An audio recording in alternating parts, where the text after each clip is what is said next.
Bonjour Maya, bonjour à tous. Bonjour Jean-Philippe Bonjour, Tanguy. On va merci pour parler votre invitation. d'international. Le temps est compté, a dit Donald Trump.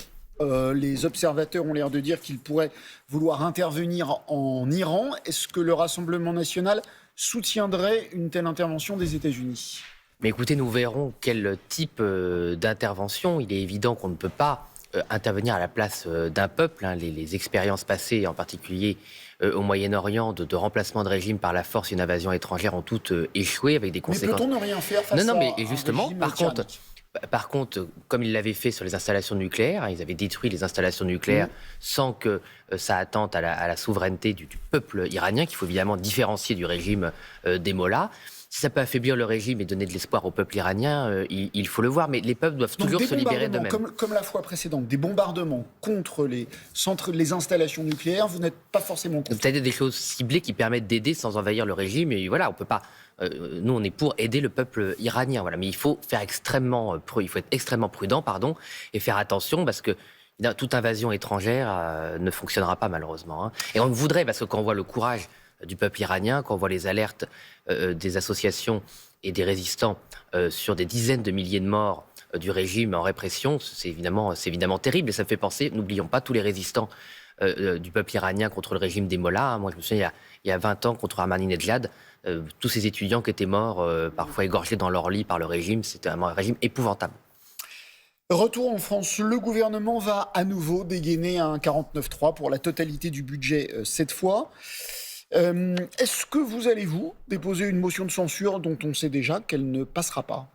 Écoutez, nous verrons la décision de Marine Le Pen. En tout cas, on votera une motion de censure si nous est proposée, pour vraiment alerter nos compatriotes sur la gravité de ce budget qui aggrave très lourdement la dette, donc le déficit, donc les intérêts de l'État qui se paieront en autant d'impôts, puis aussi quand même les mensonges du gouvernement, parce qu'il y a des hausses d'impôts, contrairement à ce qu'ils disent. Mais vous dites toujours, vous prétendez toujours agir en fonction de l'intérêt Oui. des Français. En quoi ça aide les Français de déposer une motion de censure dont on sait pertinemment qu'elle ne passera pas, qui ne fait que retarder l'adoption d'un budget, même mauvais? Mais enfin, à quoi ça sert?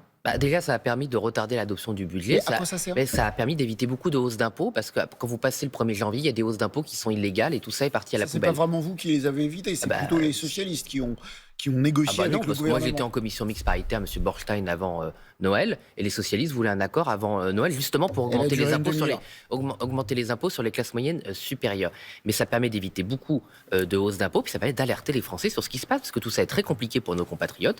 Et je l'entends bien, ils ont leur vie, leurs obligations, leur famille, ils voient les politiciens qui chamaillent, et c'est aussi un moment où on dit la vérité, en tout cas notre vérité, aux Françaises et aux Français. On leur dit attention, le budget de l'État est totalement à la dérive, et c'est vous qui paierez, c'est pas M. Lecornu qui paiera les feuilles d'impôt l'année prochaine. Le procès en appel de Marine Le Pen, son attitude et sa stratégie ont changé. Elle reconnaît certaines fautes. Vous espérez au moins une peine réduite avec une inéligibilité de 2 ans.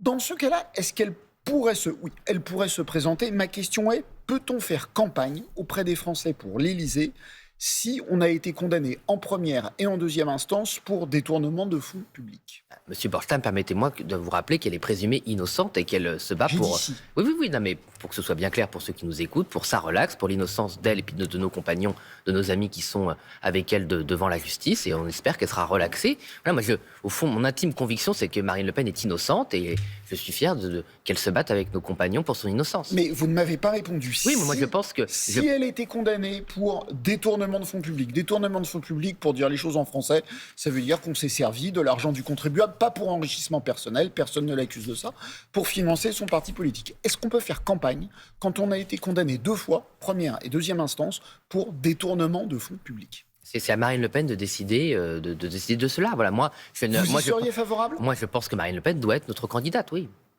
Bien. À chaque élection, vous devez récuser des candidats qui ont tenu ou liké des propos racistes ou antisémites. Alors c'est vrai, vous les pourchassez, on ne peut pas dire l'inverse. Ce qui est étrange, c'est que ça ne s'arrête jamais. Des brebis galeuses, vous en trouvez toujours et toujours. Là, il y a un Quentin Maculot, candidat à Belfort, qui a parlé en gros de grand remplacement. Brice Bernard à Chambéry, qui a fait une quenelle, ce geste antisémite. Comment vous expliquez-vous, si le racisme a complètement disparu de votre ADN, comment vous expliquez-vous que les candidats racistes, c'est toujours chez vous qui viennent frapper à la porte? Écoutez, je ne me l'explique pas et ils doivent savoir. Ils doivent Vous y savoir. réfléchir. Ils doivent savoir qu'ils seront pourchassés, qu'ils seront dégagés dès qu'ils sont identifiés, parce qu'évidemment, ils ne déclarent pas ses opinions. On doit enquêter, on doit le découvrir. Ce qui est compliqué, parce qu'il y a le respect de la vie privée et un parti politique, c'est pas la police. Hein, je le rappelle, parce que parfois, on nous dit vous n'avez pas fait telle et telle enquête. On n'est pas des procureurs, on n'est pas la police, on n'a pas le droit, et j'espère qu'on ne l'aura jamais d'ailleurs, de s'occuper de la vie privée des gens. Mais on les pourchasse. Et moi, je leur dis, on ne peut pas être misogyne quand on soutient Marine Le Pen. On ne peut pas être raciste quand on soutient les propos de Marine Le Pen, islamophobe, antisémite ou autre. On combat toutes ces dérives, on combat tous ces vices. Non, c'est pas que chez nous, monsieur Borchtal. Là, regardez les socialistes. Il y en a toujours. C'est-à-dire, je vous en donne un, vous les pourchassez, il y en a toujours. Il y a toujours chez vous des gens qui ont eu des propos. Voilà, faire une quenelle. Vous soutenez à Chambéry, Brice Bernard a été maintenu dans sa candidature en dépit du fait qu'il y ait eu une photo de lui faisant une quenelle, geste antisémite. Oui, mais Yann Barthès en avait fait une dans les mêmes conditions. Donc il y a aussi, un moment où on auditionne les gens et on voit si une erreur ou une connerie, une bêtise, pardon, qu'ils ont pu faire, est-ce que c'est une bêtise de jeunesse ou une erreur, ça peut arriver, ça n'excuse pas, mais ça peut arriver et on essaie de comprendre le parcours des gens, ou est-ce que c'est vraiment des gens racistes ou qui ont d'autres vices et d'autres choses inacceptables. Mais on peut faire une erreur. Yann Barthès, qui est à TF1 tous les jours, il a fait une quenelle, il a vu que c'était une erreur, qu'il ne connaissait pas le geste. On peut pas...